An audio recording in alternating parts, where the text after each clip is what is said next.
Hi, my name is Seval Sweetland, and today I'm going to talk about my book, The Wall. I started writing at 11 years old, and I started with theaters, poems, essays, short stories, and novels. In 2009, a friend of mine sent me an empty notebook. She said, it's for your next project. In the meantime, I didn't have another project, and I started to think. I closed my eyes and I remember I've seen an amazing picture on the wall. It was a painting and there was a woman sitting in front of it. And in that time I said, okay, I can write about it. And I did. Just a couple of pages. And I didn't look out for 14 years.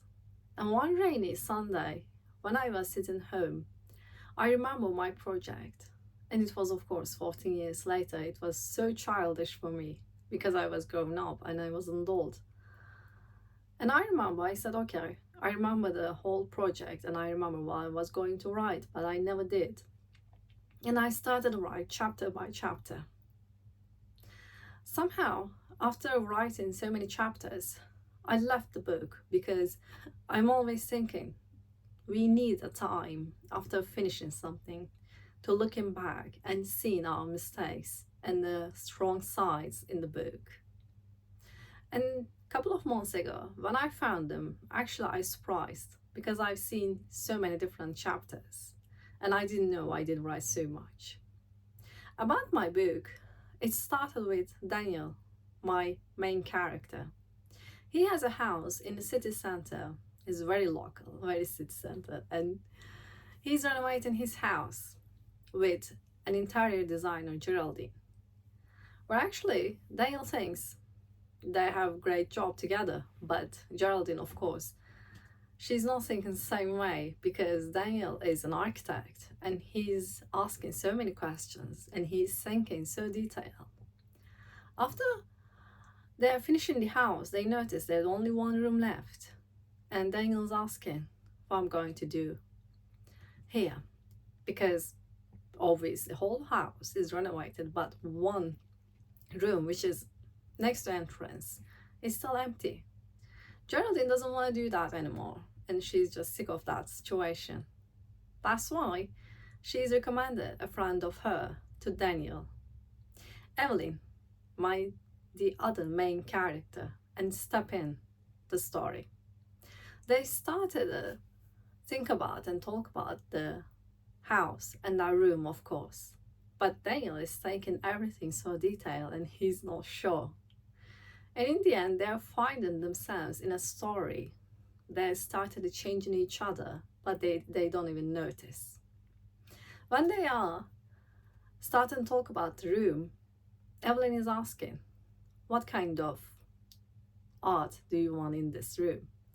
And Daniel is just saying, I'm living in city center, so I'm not seeing stars clearly. Can you paint stars to my room? To just the wall. It's okay. Evelyn is asking so many questions. Which kind of sky and which kind of stargaze he wants. And he doesn't know. So that's why they're starting going so many different places all around the world. And they are watching stargaze views together. And the story only begins here.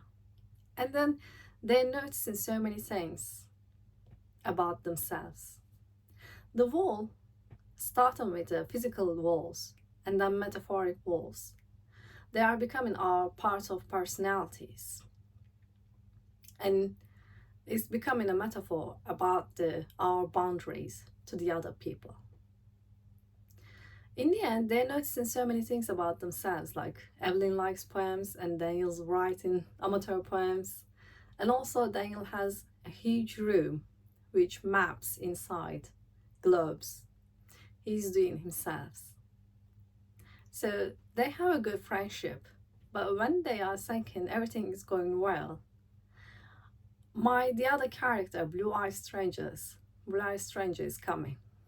And Daniel's just thinking, okay, is she's going to with me or she already belonged to him? It's not a love triangle. It's more like about the walls in our lives, our characters, our relationships and friendships. And I'm quite sure when people started to think about that, they can find so many things about themselves in the book. Today, I already finished the book and I translated English and I sent it to so many literary agents. When published, I'm going to tell you. Thank you so much for listening. Bye.